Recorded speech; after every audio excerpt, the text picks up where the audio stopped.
What About Vietnam? A podcast with Gary Newsom. The series where Curry talks with travellers about their experiences and adventures. Find out more about Vietnam from the people who have actually been there. What about Vietnam? Whether it's adventure, exploring the culture and cuisine, shopping, or just soaking up the sun. Let Carrie and her travellers pave the way for a magical holiday in Vietnam. What about Vietnam?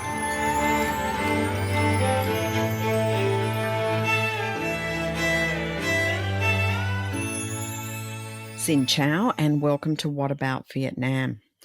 Our story today offers up some learnings about social enterprise and how and what it can bring to a travel experience in Vietnam.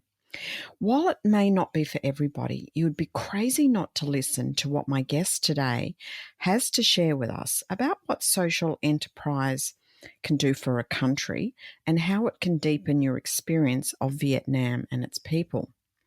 It actually offers up a chance to, in a way, have a deeper, more meaningful experience of Vietnam as you have the opportunity to give back to a community or a cause underpinning the social enterprise. I like to think about it as kind of feel-good travel. I'm fortunate to be talking to Emily Lush, a former magazine journalist whose passion for storytelling to help social businesses and not-for-profits inspires her blog, Wonderlush. With a background in international development, fair trade and sustainable fashion, Emily brings a depth of knowledge in this area, and it will really open your thoughts to your next experience in Vietnam. As she walks the talk in her blog, today she gives us some very revealing insights into social enterprise in Vietnam, in particular in the north of Vietnam. Australian by birth, Emily has been travelling and living overseas since 2015. I'm talking to her today in Tbilisi in Georgia, where she continues to travel and follow her interests and vocation to helping not-for-profits achieve their goals. You will find this episode enlightening, really rich and informative. Emily will delight you with some of her experiences and discoveries through her time touring in North Vietnam and during her 12-month stay living in Hanoi in 2019. Please say hello to Emily Lush. Thank you, Carrie. I'm very happy to be here. I'm delighted to have you on the program. Now, for the uninitiated, tell us what social enterprise is all about and what it means to you. Right. So social enterprise, it's sometimes easier to start by saying what it's not. So a social enterprise is not a charity. It's not volunteering. It's a business, much like any other business. It differs in the way that it's more holistic model. So it's often underpinned by a strong social cause or message. There's often an environmental aspect to the business. So sustainability is really important. But most importantly, it's about community and society and driving change on a specific issue or empowering a specific group of people through business activities, so services or products. It could be led by an individual or by a non-government organisation. They often set up social enterprises to help people. It's really about bringing the whole community to share in the success of a business. So sometimes you'll see profits reinvested back into a community fund or something like that that everyone can benefit from. This is really, really important in Vietnam, a country where, they've made absolutely monumental progress on a whole lot of issues in the last couple of decades, but there's still some things below the surface. Women's rights, ethnic minority rights, human trafficking is still a big problem in Vietnam. So you'll often see social enterprises that target these issues in really innovative ways. This is going to be really important. It has been really important. It's going to be even more important in a post-COVID world, especially when travellers are looking for deeper ways to give back and engage with communities when we do get to travel again. So Vietnam has been really progressive in terms of social enterprise. It's been written into their laws since 2014. This has created a really good environment for social enterprise to flourish, the right conditions, if you like. And it's given birth to a whole range of different social enterprises. So in tourism, you'll see restaurants, cafes, souvenir shops, homestays, tour companies, a whole range of projects that are working under this social enterprise model. And I want to give a few examples because I think it's easier sometimes to sort of understand how it works when you have something concrete to look at. So a couple of my favorites, and I know you're familiar with a couple of these. So Koto, which is a training restaurant in Hanoi, in Saigon. They have a couple of different branches across the country. And they are a restaurant and a cooking school, but they work with disadvantaged youth, people who have come from, terrible circumstances often, and they train them. They give them the tools that they need to work in the restaurant and to go on and start their own projects later in life. Another one I really like is called Zoe Paper. So I should say Dough Paper. So it's run by a young woman in Hanoi, and her mission is to revitalize this dying art of handmade paper. And it's only done in specific villages in the north. So she set up this beautiful little shop. I hope it's still operating, but her project is ongoing, and she does workshops and tours and has a beautiful website as well where you can buy gift cards, earrings, all kinds of things made from this paper. And because she sources the paper from these sort of small villages, she's helping keep that industry alive and also give economic opportunities to these artisans who otherwise don't really have a place to sell their stuff. So those are a couple of examples from Hanoi, but you can find social enterprises all over Vietnam. In Hoi An and Da Nang, there's a lot of cafes. So you have like Reaching Out Tea House, Life Start, 9 Grains, those kind of operations. And then in the north, outside of Hanoi, you have like Sapa and those beautiful areas where social enterprises are really, working with that environment and taking people to remote areas as part of their operation. So there's so much to find in Vietnam. And this subject is obviously something close to your heart, which you kind of can hear in your voice. I mean, what is it about social enterprise that I don't know means something to you? What that drives you? So I think for me, I'm so interested in culture, in material culture, especially so like costume and textiles and all those beautiful things that you find in communities. And I think social enterprise is a really nice gateway to experience those things on a deeper level. I always, love the experience of going into a small community in a respectful way and being able to encounter those things sort of at the source. And I think social enterprise, because of the way it's structured, it gives travelers a lot of opportunities to have those kind of deep experiences and to speak and learn from people firsthand, which is the benefits are just amazing. It's so enriching for a travel experience. And I think for a traveller who wants kind of a more authentic experience, a little bit more immersive, not so rehearsed and, for want of a better word, tourism curated, I think you're right. I think it does offer that opportunity. But out of all the places in the world that you could pursue this passion, what was it about Vietnam that, said, Emily, come this way? I love Southeast Asia. I traveled there a couple of years ago and I absolutely fell in love with the textiles especially. I think, I'd spent time in the region previously and I was really drawn to Vietnam just because of the sort of contrast. It's part of the region, but it's a little bit different. And especially in the north, I was really interested in learning more about the remote communities, which, Vietnam is kind of the place to do that. So that's what attracted me. Also, I find Vietnam, I just feel very comfortable there. I find it an easy place to travel and to live, which is what I ultimately ended up doing. So those things combined, it has that beautiful heritage, but also that very forward-thinking approach to tourism, which I really found, perfect to stay there long term and to really, go deeper into some of these places and social enterprises.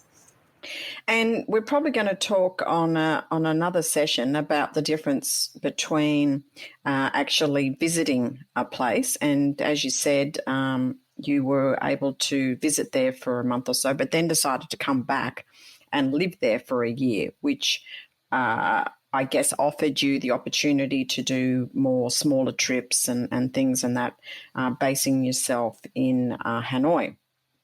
So you have to tell us now some of the places in Vietnam that social enterprise took you to. I'm sure there's some stories to tell in those regions. Whenever I do talk to people that venture out, when they get off the tourist laid down track, when they venture into, as you say, those very local communities and minority groups. I'd just love to hear some of the places that you've been to, and I'm sure my audience would as well. Yeah, I was very lucky getting to travel so much around the north especially. But I'll start by saying that I think giving or pursuing social enterprise, it gave me a different perspective on Hanoi as well. So Hanoi is a very big, sometimes anonymous city.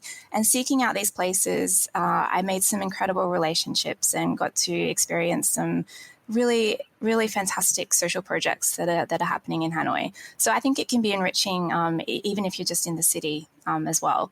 But outside of the city, I had some incredible travel experiences. So there are two places in particular that stand out, and I visited both these places with social enterprise groups. So the first one is Ha Giang, and that's spelled Hagiang.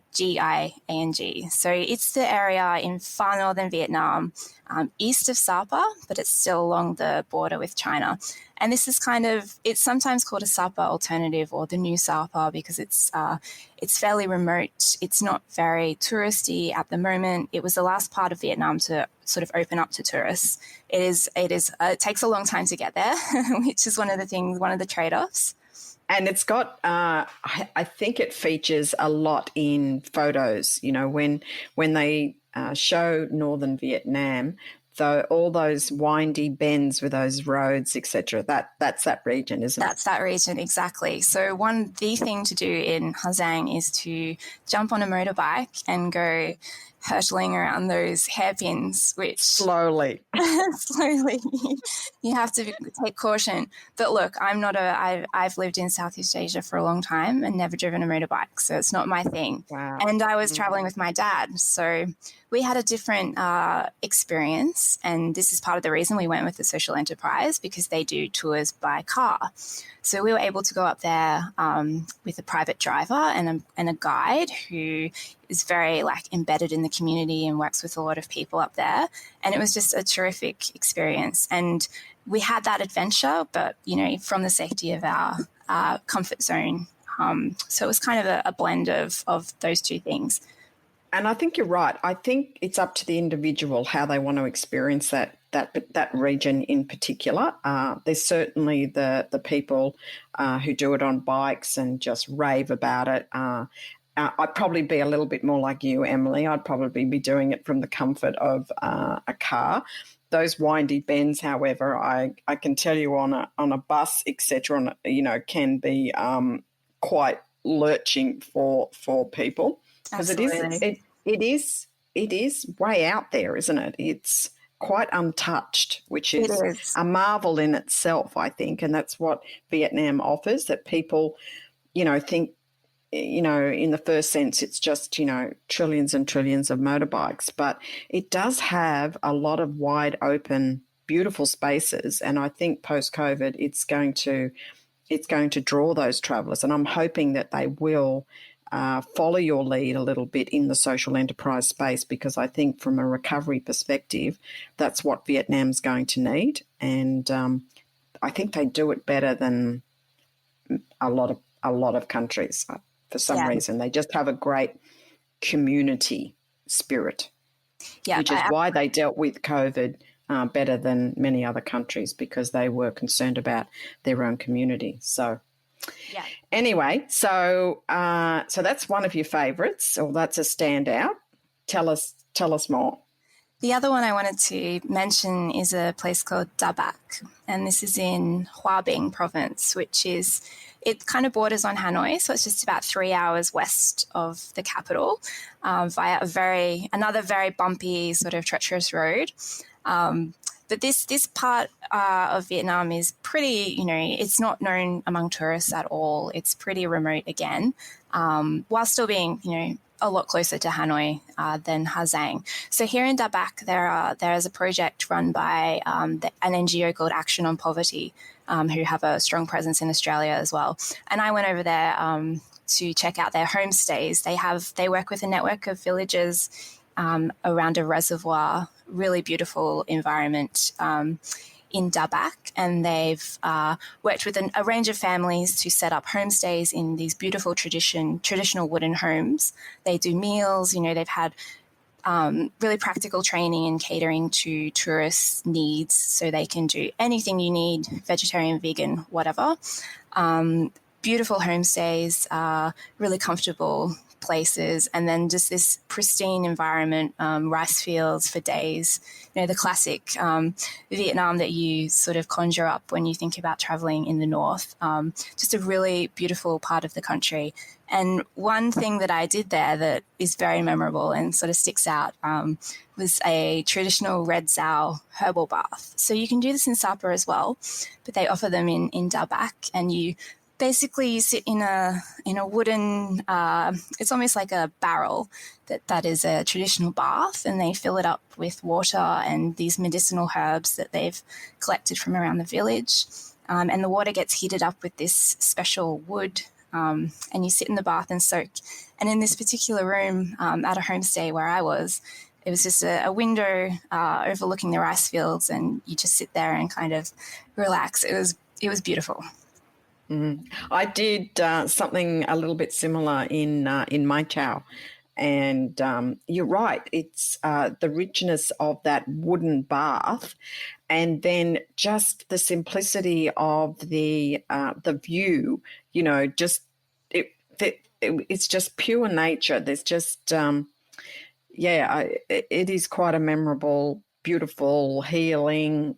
All of the above kind of experiences, isn't it? Definitely. Okay, so if you're going to talk to people about this, and I know you've done a great job with your blog, and I do love your blog. Tell us, what would you advise? Did you learn any kind of tips along the way that you'd say, hey, make sure you do this or whatever? Maybe share some of those. I'm sure there's some ones that could save some people some issues, let's say. I think it's important to mention, we've talked about a few times that this is a great way to sort of get off the beaten track. And I think it's important to know that with that, there is a more raw element to some of these experiences. So there is a language barrier oftentimes that you have to work a little bit harder to overcome. It's nothing that you can't overcome. Like I did this for a year, basically traveling all around, and I did learn a bit of Vietnamese, but I had no problem at the end of the day. But there are those things that you have to keep in mind, and just, be realistic about what you're going into. It is going to be a long time in the car if you're going to a more remote place. And the homestay might not be, it's not going to be a boutique hotel standard.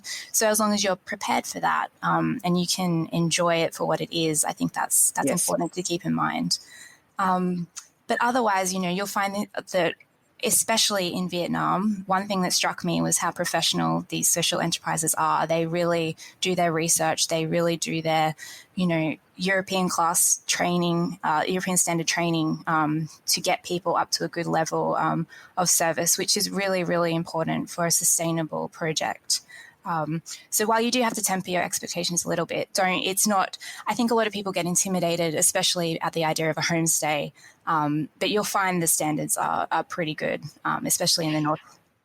And, we talk about homestays, and it's a good one to bring up because it's a real wild card now, the homestay, because in some places they're like they're like mini Airbnbs. They're like bed and breakfasts as we would know them in Australia. They're really quite modern, and they've kind of come up a few levels. But in the areas that you're talking about, you use the word raw. I think raw is a very good word for it.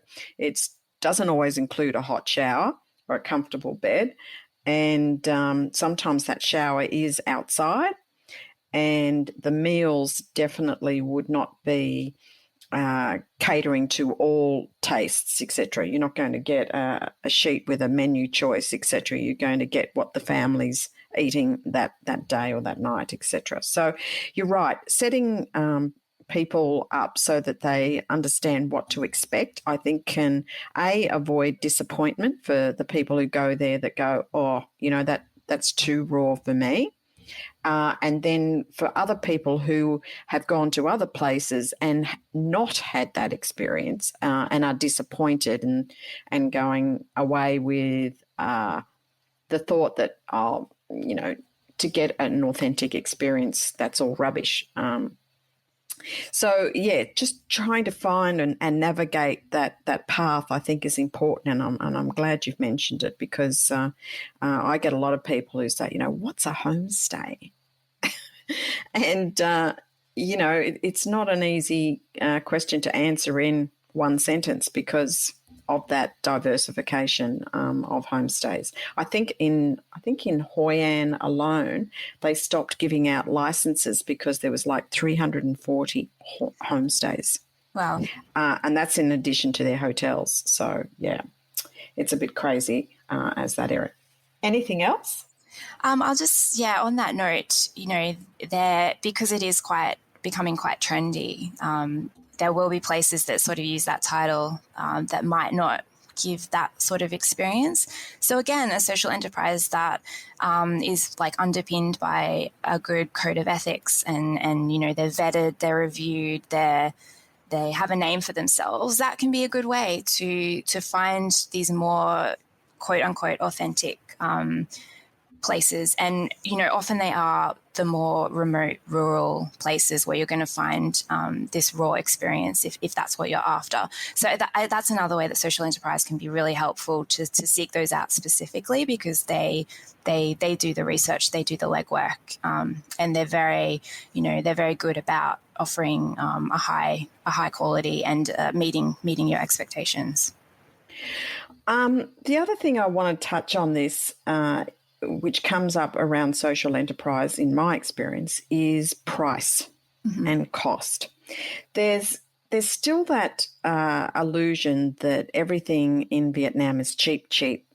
It's all copy and cheap. And like we both know that yes, sure, that exists. And that's definitely there.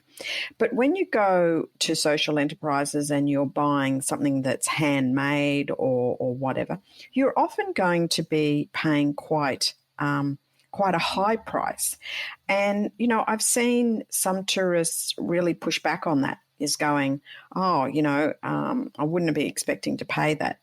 And yet, if anything was handmade in their own country, they'd definitely be paying that. So that's kind of an interesting dynamic too, don't you think, in this space? Absolutely. I think a lot of travelers get into the mindset, like you say, that everything will be cheap as chips, and you can find that. But if you're wanting to give back, I suppose, or support a business that kind of goes a bit further, you oftentimes do need to pay more.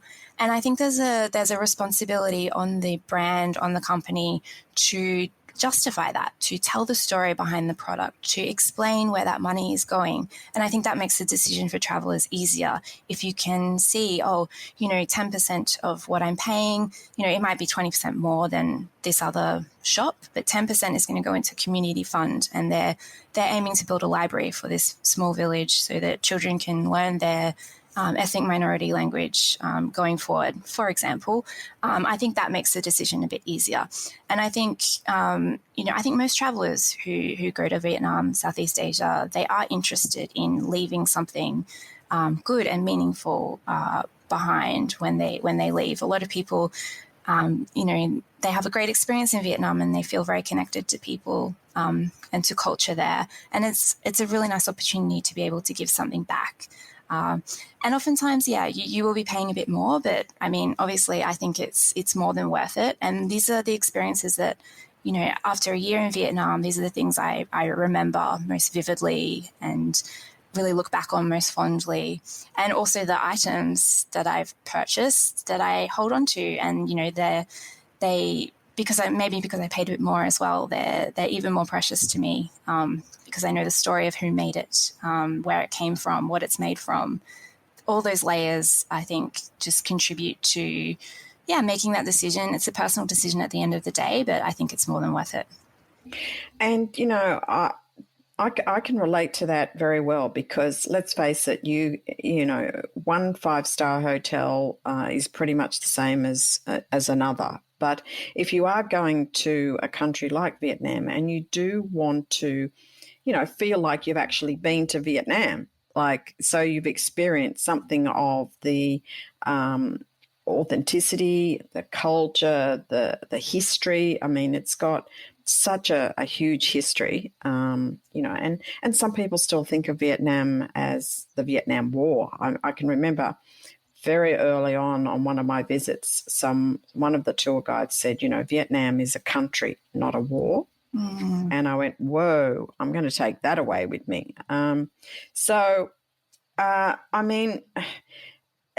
Social enterprise in Vietnam is something that it's hard to get on people's radar as a collective. From my experience, you really have to kind of, dig away to find, as you say, brands, etc. So I'm delighted that you talk about it on your Wonderlush blog and share that knowledge about that. So I'm going to make sure I put that link in the episode notes so people can find out about that. And I'm sure that's what you'd want anyway, so those organisations know about Is there anything else you'd like to add to this episode that we can share and give to travellers in the future coming to Vietnam? So, there are a couple of resources on my website. There's another website called Grassroots Volunteering, which has a bit of a directory as well. And then one more is called CBT Vietnam. They work in Sapa, and they're sort of like a directory of homestays that you can look up, sort of find vetted homestays in that part of Vietnam. But I just want to end by saying that to me, Vietnam, it has so much to offer as a country, but the greatest asset are the people. Absolutely. Especially the ethnic diversity in some of these areas we've spoken about. I think social enterprise is just the perfect way to give travelers a gateway into deeper experiences in those areas and to make sure that these places, that tourism develops in a sustainable way and that people benefit and share in the benefits of tourism as it continues to develop at a roaring pace in some parts of Vietnam.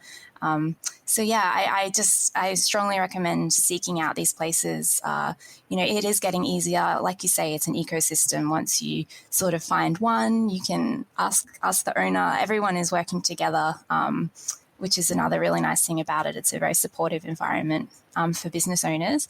So once you get in there, you can find pretty much anything from motorbike hire to haircuts and massages that have a social edge to their business and are just a nice alternative if that's something that you want to pursue. It's definitely the good feel way, isn't it, to travel through Vietnam. Thank you so much, Emily. I'm going to leave you now because that to me just sums it up. And I just thank you for your time and for your information, and I hope to talk to you soon. Thank you so much for having me. It's been a pleasure. A big thank you to Emily Lush for coming on the program. I hope you got out of it as much as I did. I've certainly, it's really opened my eyes to social enterprise. And whilst I have seen a little bit of it in Vietnam, I know for sure in my future visits, I'll be taking much more notice of opportunities when I'm next there. I'll be putting all of the links to Emily and her Wonderlush blog in the episode notes. So be sure to watch out for them. Thank you for staying tuned. We've got lots of great programs coming up, so please stay tuned. Please rate, please share, please subscribe. Love to get your feedback. Tell me where you want to go in Vietnam, and I'm sure I can find someone that can take us there and tell us all the great things to do. Stay tuned till next time. Thank you for listening. Check out the episode notes for more information. What about Vietnam? Don't forget to subscribe, rate and review, and stay tuned for more fun adventures in Vietnam.